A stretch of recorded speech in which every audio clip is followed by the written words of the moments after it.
So it's now 7:45, time to start. And today we have Meena Mataji reciting the Sanskrit and Santosh Mataji reciting the English. Is that correct? Yes, Hare Krishna. All right. Are you all ready? Yes, Prabhuji. Hare Krishna. All right. I'm going to share my screen. And Meena Mataji, if you could also say the invocation before you start. Hare Krishna. Okay, wait, let me bring up the... Can you hear me, Prabhuji? Yes, I can hear you clearly. Thank you. I can hear you You clearly. can hear me? Yes. So yeah, you can proceed. You can say the invocation and proceed. Shall I start? Yes, Mataji, please do. Om Namo Bhagavate Vasudevaya. Om Namo Bhagavate Vasudevaya. Om Namo Bhagavate Vasudevaya. Chapter 15. The Yoga of the Supreme Person. Text 1.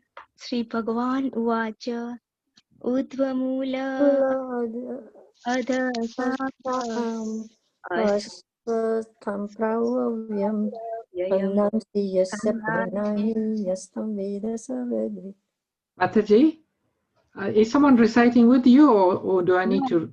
Okay, I'm going to mute everyone. So if you can please unmute yourself again, just so we don't have the double recitation. Yeah. Please proceed. The Supreme Personality of Godhead said. Sorry, I have not finished. Sorry. Yeah. I will just start. Oh yeah, you do it again. You do the verse number 1 again. Okay.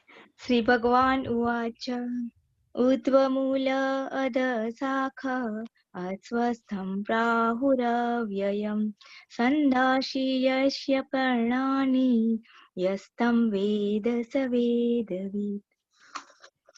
The Supreme Personality of Godhead said, it is said that there is an imperishable banyan tree that has its roots upward and its branches down, and whose leaves are the Vedic hymns.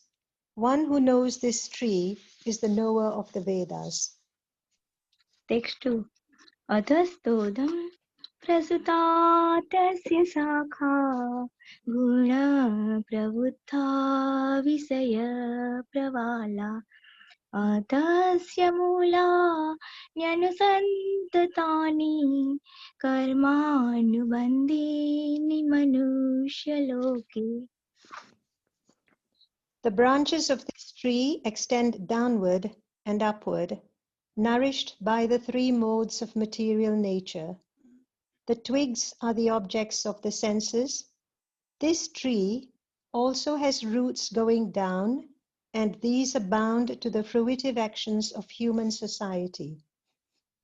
Na rupa sneha tatupalabhati nanto na chandi na cha sampratishta asvastamena suvirodhamula masang sastrena dadena sitva tata padam tat parimagitavyam yasmin gatana nivartanti bhuya तमेव चागं पुरुषं प्रपद्ये यत प्रवृत्ति प्रसिता पुराणी.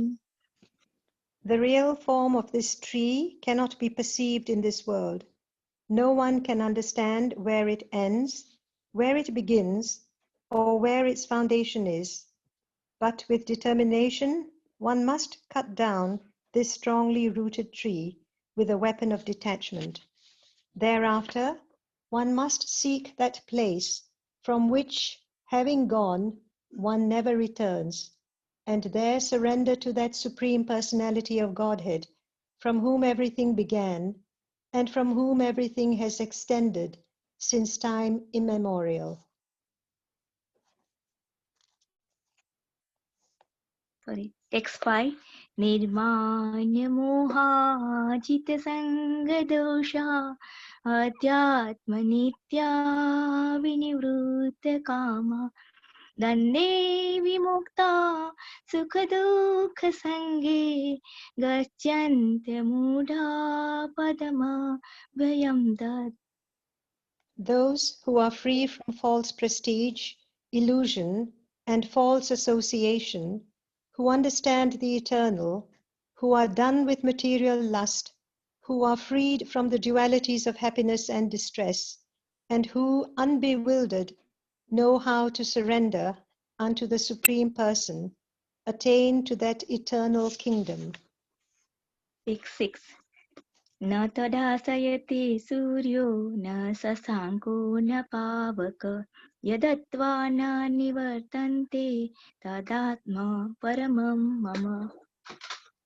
That supreme abode of mine is not illumined by the sun or moon, nor by fire or electricity. Those who reach it never return to this material world. Mami, 6-7. Mame vaso jivaloke jivabhuta sanatana mama sastrani indrani prakriti sthani karshati. The living entities in this conditioned world are my eternal fragmental parts. Due to conditioned life, they are struggling very hard with the 6 senses, which include the mind. Sariram yadamapnoti yasyapyukamatishvara gruhitvetani sanyati vayu gandharni vashayat. The living entity in the material world carries his different conceptions of life from one body to another, as the air carries aromas. Thus, he takes one kind of body and again quits it to take another. Shrotra chakshu swasanam cha rasanam dranamiva cha adhishtaya manaschayam visayanu. The living entity, thus taking another gross body, obtains a certain type of ear, eye, tongue, nose, and sense of touch, which are grouped about the mind. He thus enjoys a particular set of sense objects. Ukramantam sthitam vapi pujanam va gunavitam vimudananupaschyanti gnana chaksusa. The foolish cannot understand how a living entity can quit his body, nor can they understand what sort of body he enjoys under the spell of the modes of nature. But one whose eyes are trained in knowledge can see all this. Text 11. Yatanto yoginasena paschantya atmanya vyavastitam yatantopya krutatmano nenam paschanta chetasa. The endeavoring transcendentalists who are situated in self-realization can see all this clearly, but those whose minds are not developed and who are not situated in self-realization cannot see what is taking place, though they may try to. Text 12. Yada ditya gatam tejo jagadashayate khilam yachandramasim yatnagno tatejo vidimamakam. The splendor of the sun, which dissipates the darkness of this whole world, comes from me, and the splendor of the moon and the splendor of fire are also from me. Gama vishya bhutani taraya aham bhojasa pushnami jausati sarva somo bhutva rasatmaka. I enter into each planet, and by my energy they stay in orbit. I become the moon, and thereby supply the juice of life to all vegetables. Text 14. Aham Vaishvanaro Bhutva Pranina Dehamasrita Pranapana Samayukta Pachanyannam Chaturvidam. I am the fire of digestion in the bodies of all living entities, and I join with the air of life, outgoing and incoming, to digest the four kinds of foodstuff. Sarvasvachaham Radisannivisto Mata Smrti Gnanamapo Aham Cha Vedasva Sarva Ahameva Vedo Vedanta Kruvi Vedavide Ivam Cha. I am seated in everyone's heart, and from me come remembrance, knowledge, and forgetfulness. By all the Vedas, I am to be known. Indeed, I am the compiler of Vedanta, and I am the knower of the Vedas. Text 16.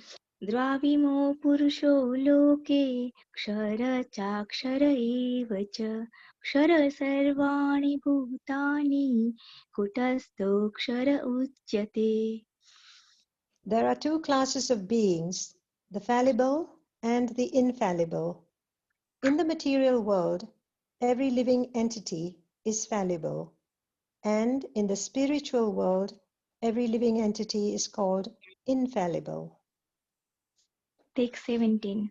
Uttam Purusastvam Anya Paramatme Yudidahata Yuloka Trayamavishya Vipatya Vyaya Ishvara. Besides these two, there is the greatest living personality, the Supreme Soul, the imperishable Lord Himself, who has entered the three worlds and is maintaining them. Text 18. Yasmaksharam atito aham aksharaadapi chotama atosmi loke vede cha prathita purusottama.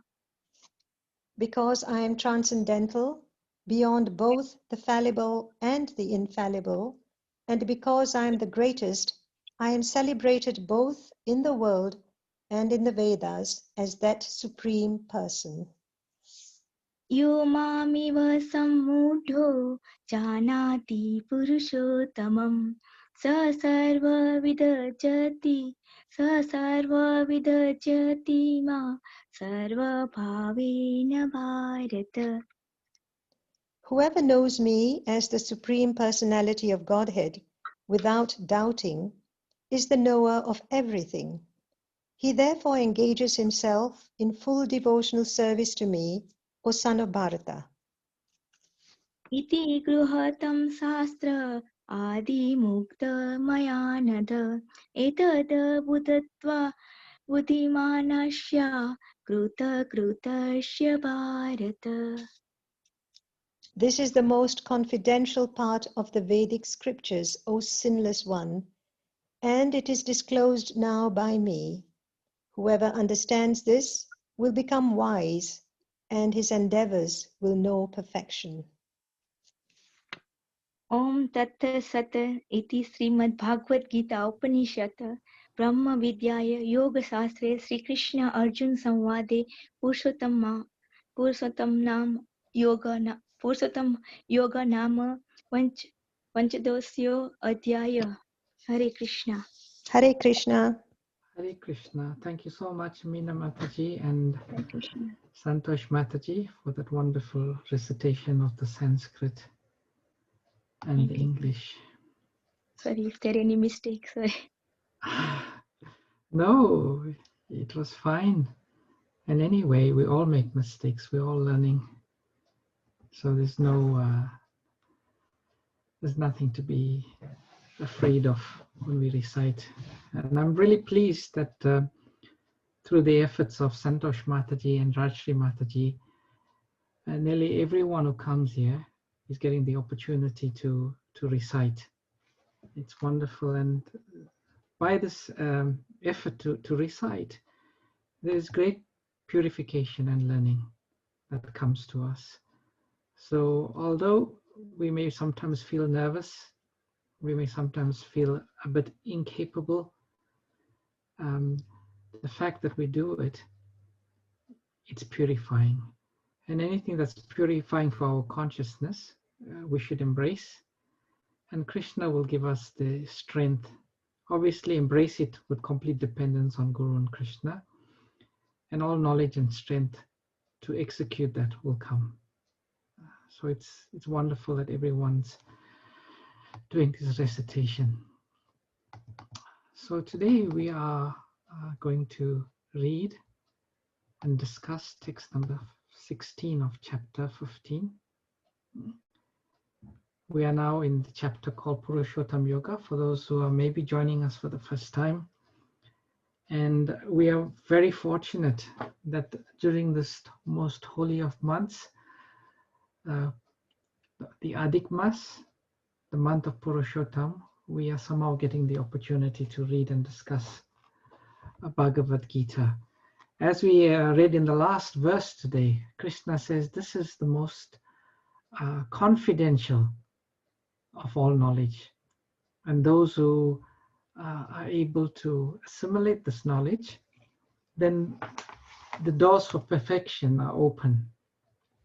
I was reading something quite profound in the purport to text number 44 of the 3rd chapter of the 1st canto of Srimad Bhagavatam. And in it, that purport, Srila Prabhupada makes one statement that really caught my attention.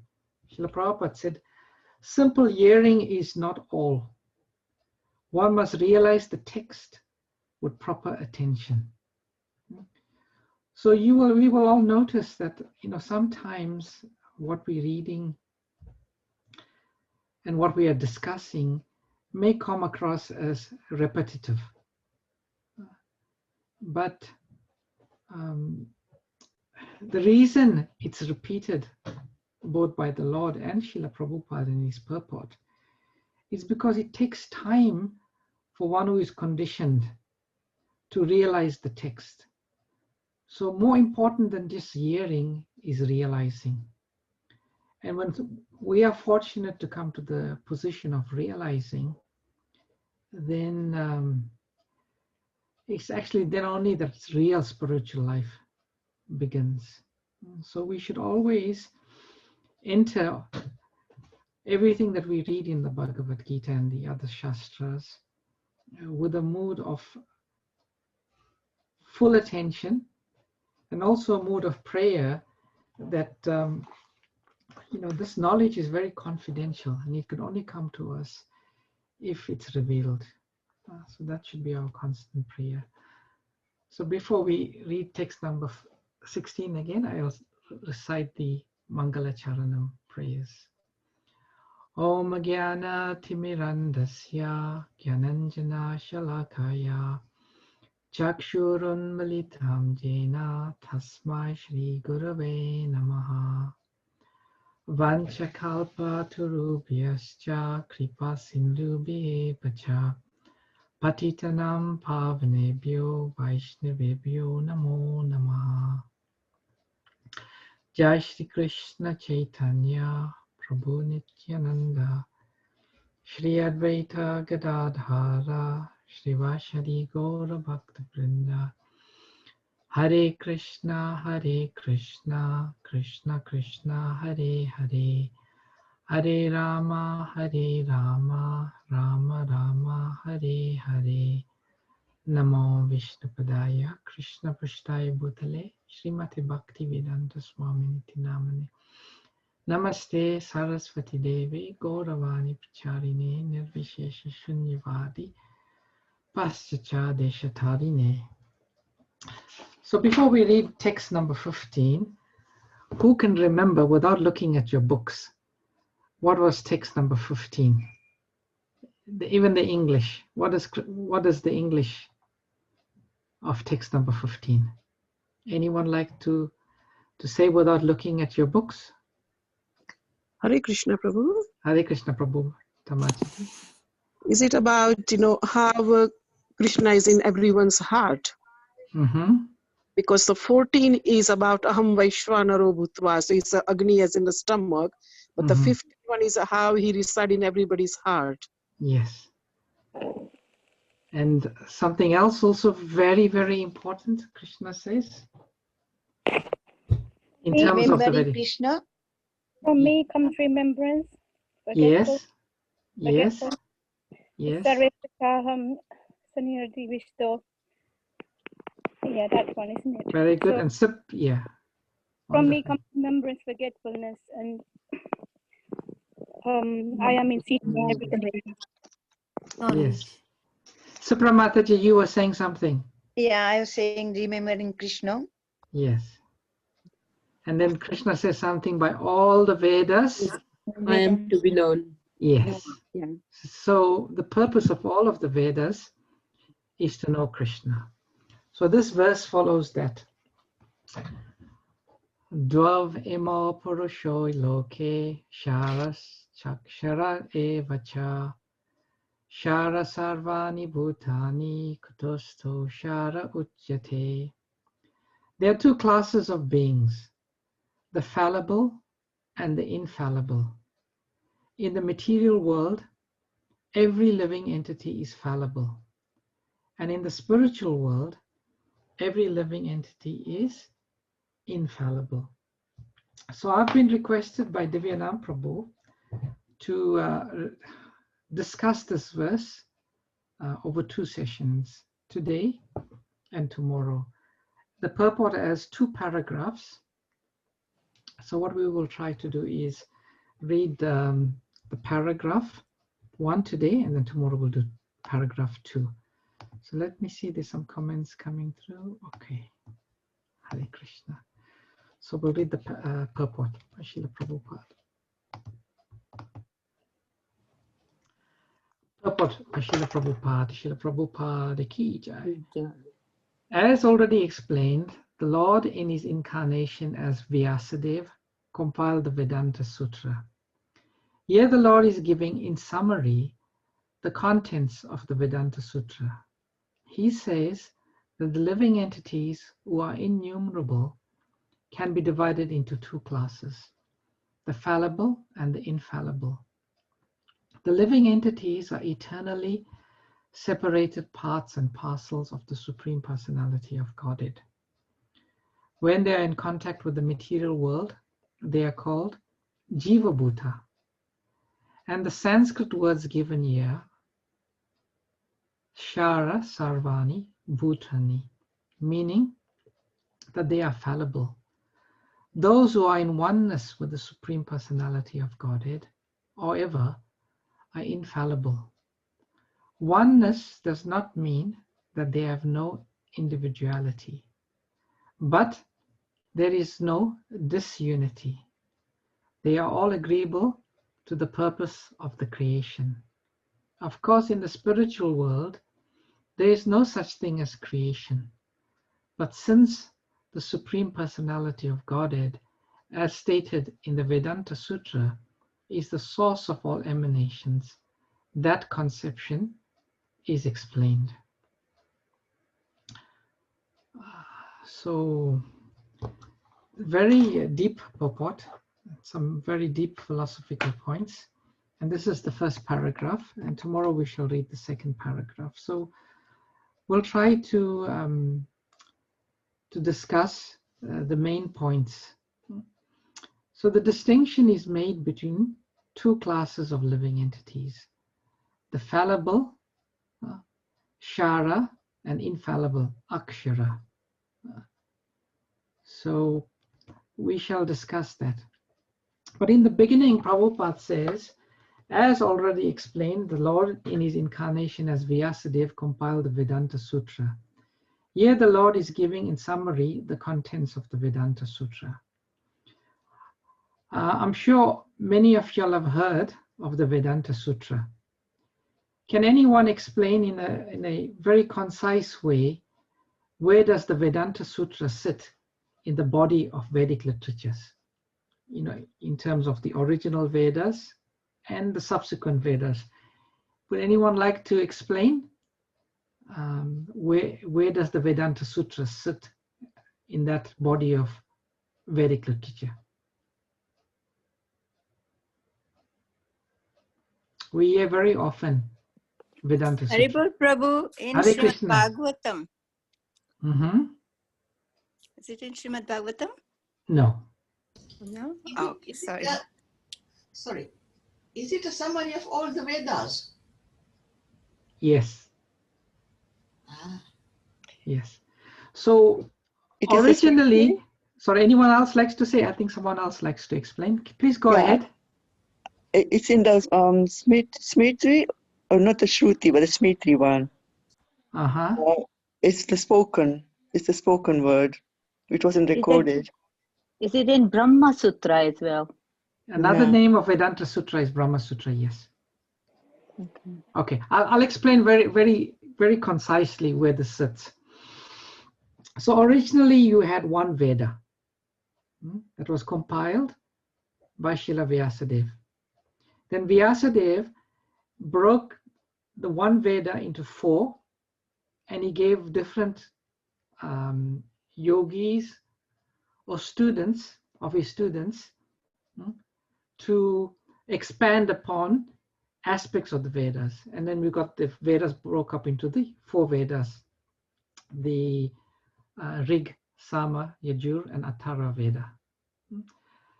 And at that time, at a certain point in time, all the Vedas was only spoken. It was never written. Veda at a point in time was simply spoken word. The guru would speak the Vedic knowledge to the disciple, and the disciple at that time had such sharp, keen intelligence, they would remember it. But through the passage of time, and the Vedas is a very comprehensive body of knowledge.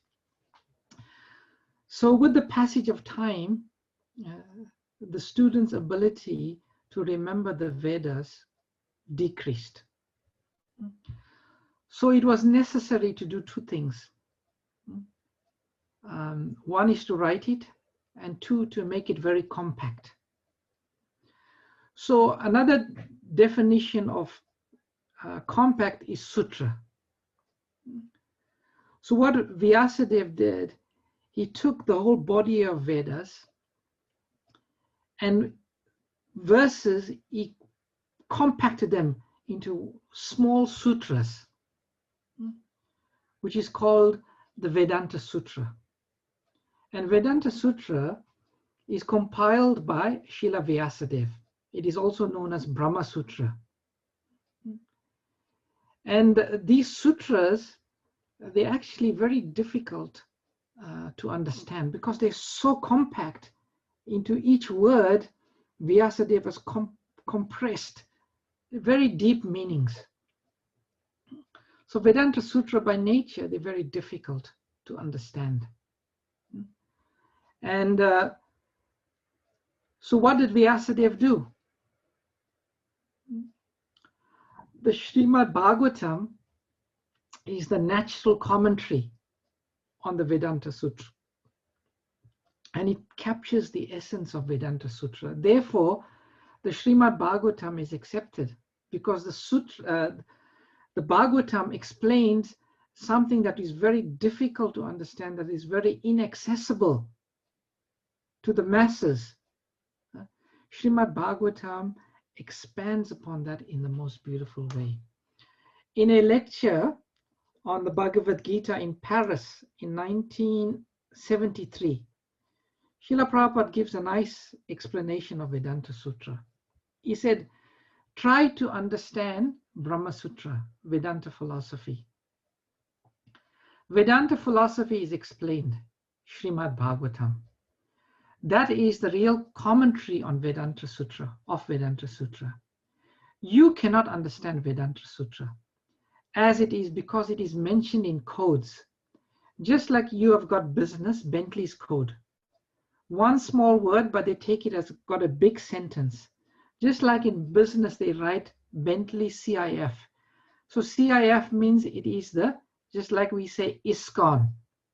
ISKCON means I means international, S means society, K means Krishna, and so on. And con means consciousness. So we have simplified, there are many things codes. So in the Vedanta Sutra means that they are codes, but in each code there is ample meaning. So that is commentary. So Prabhupada has given a very nice explanation, just like we make an abbreviation, International Society for Krishna Consciousness, ISKCON. You compacted the whole long set in one abbreviation. So that is what Vedanta Sutra is. And the natural explanation or commentary on the Vedanta Sutra is the Srimad Bhagavatam. Now, Srila Prabhupada says that here the Lord in summary is giving in summary the contents of the Vedanta Sutra. So what we are getting in this particular verse is something that's very, very important, a very important philosophical point. And later we'll cover some reasons why this is such an important point. Now, one may ask, why is this considered to be a summary of the Vedanta Sutra? Because this is explaining the essence of existence. It is said in existence, the Lord and the jivas are the essence of existence. And this verse is explaining that there are two types of existence. And the verse describes, and you can see Krishna uses the word shara, akshara, and shara and akshara again. So this is repeated. So Krishna is explaining there are two classes of beings, the fallible and infallible. And in the material world, every living entity is fallible. And in the spiritual world, every living entity is infallible. Now, those who have been paying attention to the purport, why is it that every living entity in the material world is considered fallible? Would anyone like to say? Because they're temporary? Temporary, yes. The living entities in this material world are temporary. They come into existence and then they go out of existence. So this is the nature, and Prabhupada is saying that every living entity in the material world is fallible. And this, some people may say, yeah, that's easy to understand. You know, I die, everyone else dies. But to really understand it, is a very deep truth.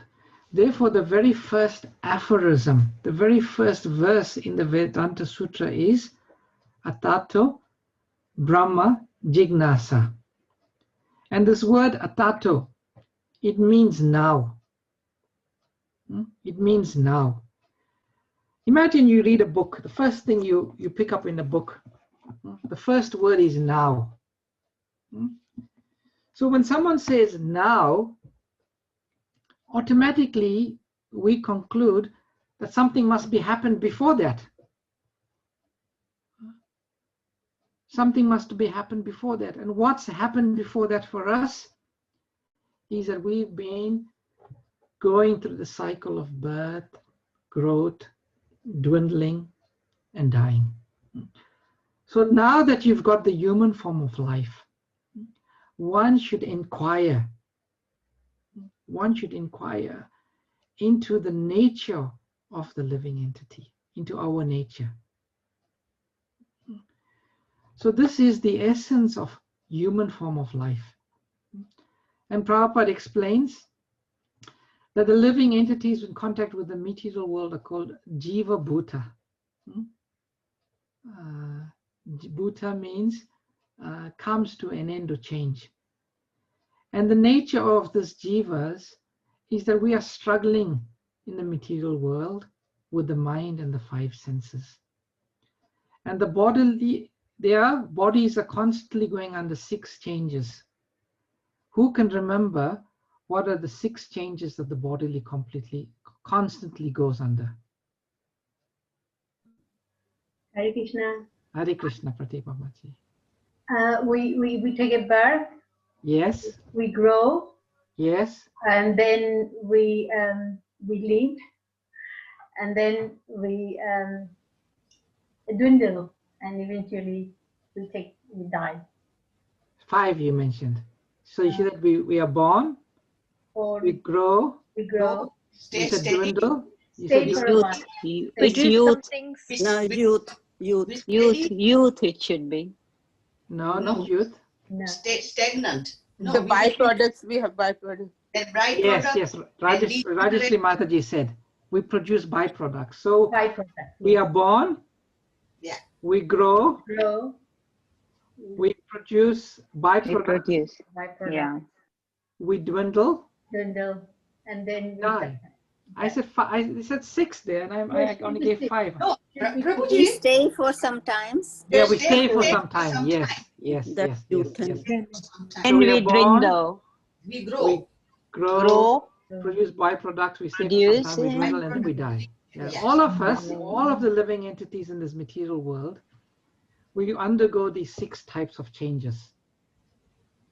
We undergo the 6 types of changes, and this 6 type of changes we've been going through for a very, very long time. It's Prahlad Maharaj gives a very nice statement in this regard. Anyone remembers what Prahlad Maharaj calls this process? He calls it chewing the chewed. Chewing the chewed. As we explained last time, we eat sugar cane, we take all the juice out and we throw it out. Nobody goes and picks out that which is chewed because there's no juice left. Juice is all gone. But we, somehow or the other, through the influence of Maya, we are chewing the chewed again and again and again, although there's no juice there. And the amazing aspect of this whole process is we don't realize it.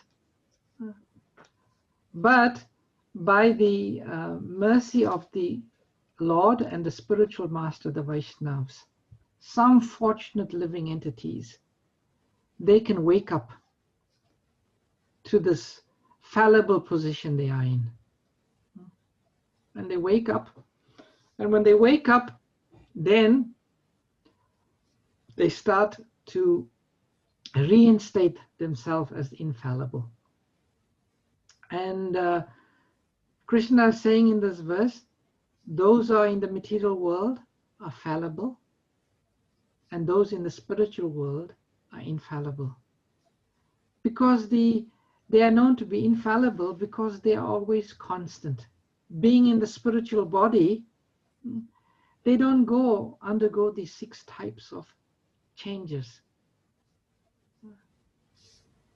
And that infallible soul, sometimes, unfortunately, we develop some animosity towards Krishna, in the sense that we want to experiment how we can be the enjoyers. And then when we fall from the spiritual world, the first thing that happens to us is we take on the false ego, a false identity. And that false identity is thereafter followed by the material body. And when we think we are this material body, it's all under the false ego. It's not us. And then Srila Prabhupada explains another very interesting point. He talks about they are in the living entities in the spiritual world. And he says they are in oneness with the Supreme Personality of Godhead. Now, if someone just reads that one statement, it may come as a bit of a shock. in that, Prabhupada throughout the Gita, and Lord Krishna also throughout the Gita, is emphasizing that the individual soul can never become one with the Supreme Soul. That is not possible. And even that aspiration to become one is a foolish aspiration. But here, Prabhupada talks about they are in oneness with the Supreme Personality of Godhead. Now, I just want to explore this aspect of oneness. It is a very, very important understanding. It's a different type of oneness, but it's a very important type of oneness. And I don't think I'll finish explaining or discussing this in this last 5 minutes, but I want to plant the seed, and then we will discuss it in more detail tomorrow.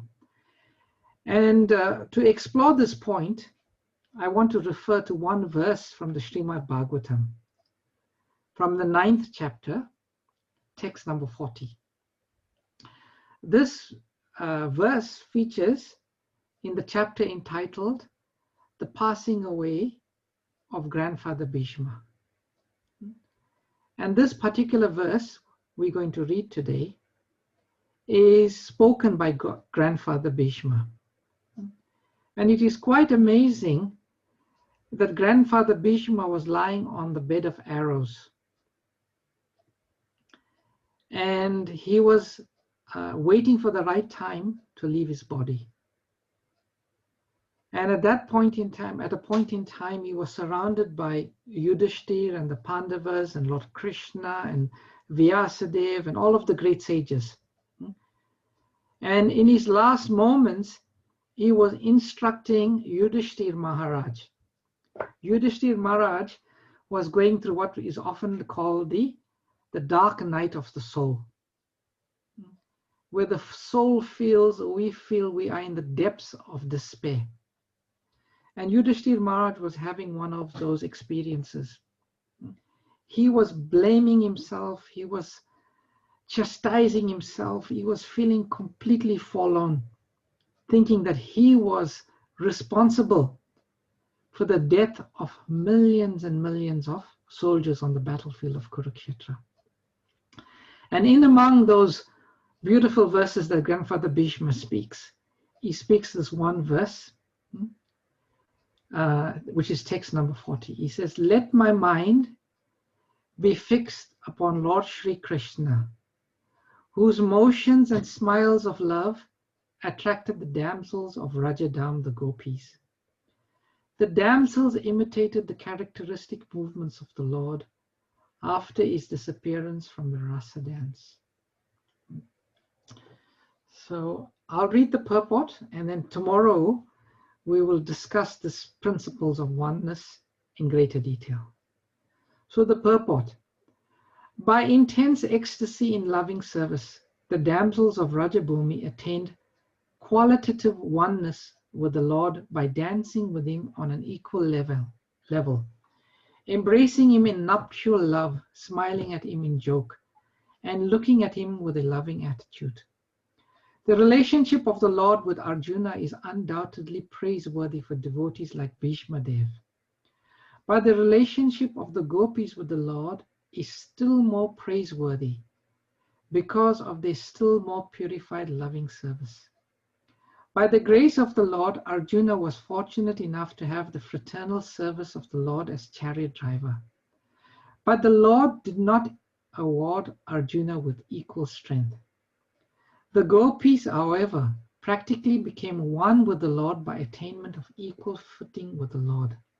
Bhishma's aspiration to remember the gopis is a prayer to have their mercy also at the last stage of his life.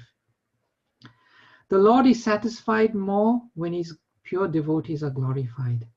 And therefore Bhishma Dev was not only glorifying the acts of Arjuna, his immediate object of attraction, but also remembered the gopis who were endowed with unrivaled opportunities for rendering loving service to the Lord.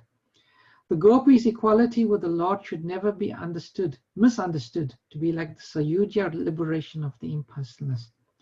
The equality is one of perfect ecstasy, where the differential conception is completely eradicated, for the interests of the lover and the beloved become identical. So I will stop here, but I would request if you could go home today. Most of you will have Srimad Bhagavatam. Pick up your first canto and you read text 40 of chapter number 9. And see if you can understand what is the oneness that the Srila Prabhupada is talking about. There are two types of oneness.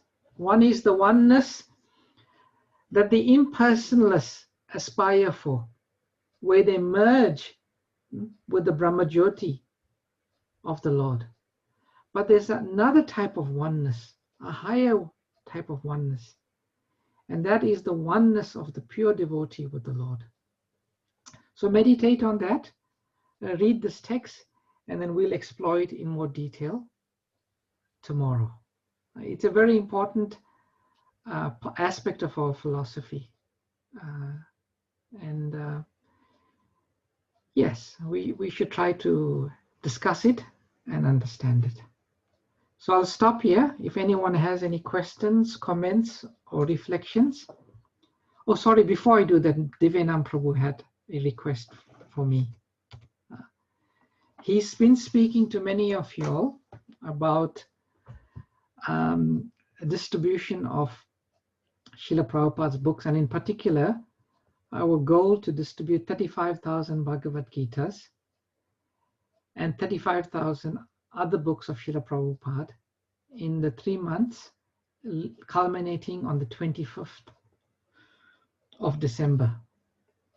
And as we were discussing not so long ago, there's a great opportunity for self-purification, and more importantly, is to attract the attention of Lord Krishna and his pure devotee Srila Prabhupada by taking on some responsibility to spread Krishna consciousness. Recently, I was reading some astrological predictions by some very renowned astrologers. And they were talking about how the alignments of the planets were. And they were saying one very unique aspect of the current constellations is that probably more than ever before, the population of the world are very, very ripe for the acceptance of spiritual knowledge. Through all of what has happened in the last 6 months, through all of the challenges that people see they're going to confront, because everybody knows there are some very, very difficult times coming up for a major portion of the world, that people will just be right and ripe for spiritual knowledge. And there are many senior devotees in the movement. They are saying we should not miss this opportunity, because such opportunity will not come again. So this opportunity to give people spiritual knowledge, Shastra Dan, even in the month of Purushottam, to give in charity is very important. To give, the best charity is to give the charity of knowledge. It's just like people, they are in this condition, shara, fallible condition, suffering, chewing the chewed. If they get some spiritual knowledge, it can be the first part of their journey to come out of this material world. So let's make this effort, and it's not easy to attract the attention of Lord Krishna. He is served by millions of gopis. And these gopis, they are expert in all of the fine arts, of the 25 arts. And there are many devotees. So Krishna is Atmaram, self-satisfied. And on top of that, he is served by millions of very qualified devotees.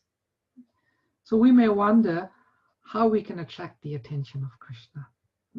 Krishna himself says in the Gita that one who makes an effort to distribute this knowledge becomes very dear to him.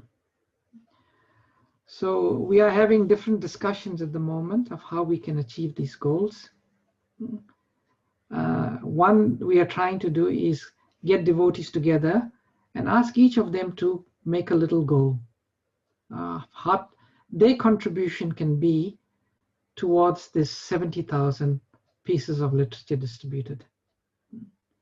Just like the squirrel who wanted to put a few grains of sand on the Setu Bandhu, the bridge.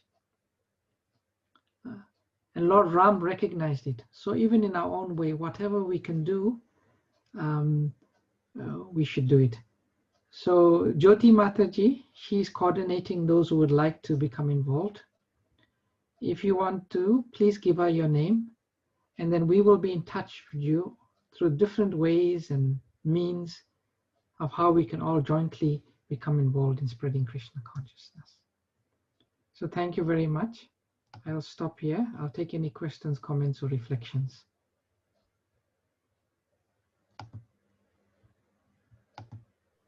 Prabhuji, Maya is infallible, isn't it? Maya? Because it's not perishable, so it should be infallible, isn't it? Maya is the servant of Krishna. She's a demigoddess. Yeah. So everyone in this material world, according to Krishna, obviously the Lord also situates himself in the material world, but he's outside, as explained in previous verses of Bhagavad Gita. He's not subject to the material laws. So in the same way, there are special living entities like Lord Shiva and Lord and Maya Devi. They are not in the ordinary category of fallible. Okay. But at the same time, they are not situated in the spiritual world. Krishna only gives two categories here.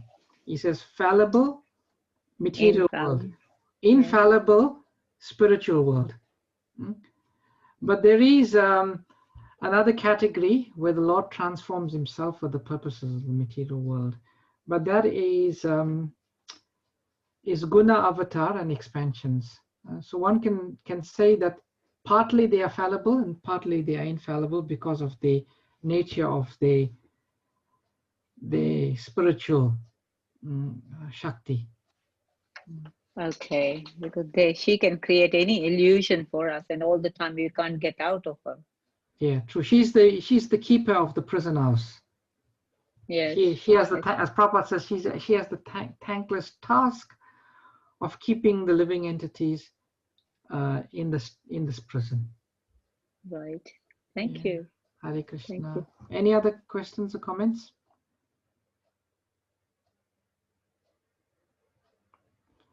So let's see, Jyoti Mataji. Okay. Thank you. All right. Okay. Yes, Mataji. Your voice is very low. If you can go closer to the mic, please. Where does the Vedanta Sutra sit? What was the answer? Where does it sit in the body of Vedic literature? Yes. It sits just below the four Vedas. It's before the Puranas. It's before Mahabharata, and it's before the Srimad Bhagavatam. The Srimad Bhagavatam is the natural commentary, so it sits just below the Vedas.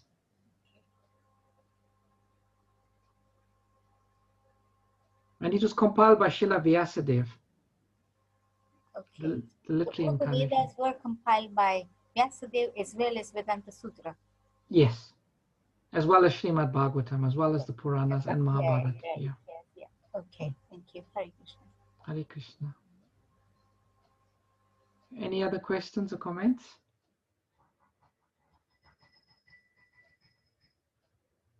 Can we read it now? Is that the Nectar of Devotion, the Vedanta Sutra? No. No, it's something. No. Nectar of Devotion was written by Srila Rupa Goswami. There's a very nice statement in the Srimad Bhagavatam or in the Chaitanya Charitamrita. Just like in the dawn of creation, the Vedas was imparted into the heart of Lord Brahma.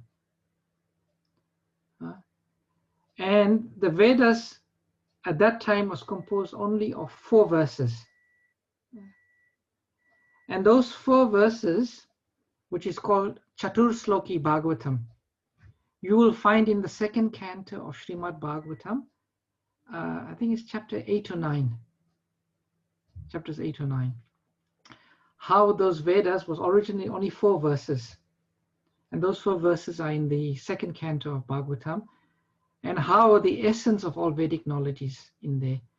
But in the Chaitanya Charitamrita, it is said, just like at the dawn of creation, Lord Krishna impregnated within the heart of Lord Brahma the entire Vedas.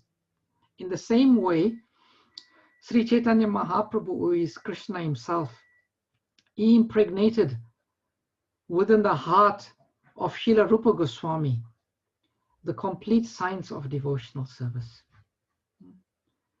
So the Vedanta Sutra, you can find it. It's very hard to understand Vedanta Sutra because it's all in codes. And we all know it's not easy to crack codes, isn't it?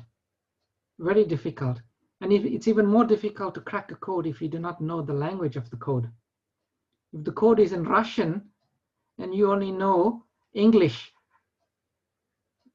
almost impossible. So, but mercifully, that entire Vedanta Sutra, the commentary has been explained in Srimad Bhagavatam and explained in a most beautiful way. And therefore the Srimad Bhagavatam is accepted to be the cream, the essence of all the Vedas. Is that okay, Geta?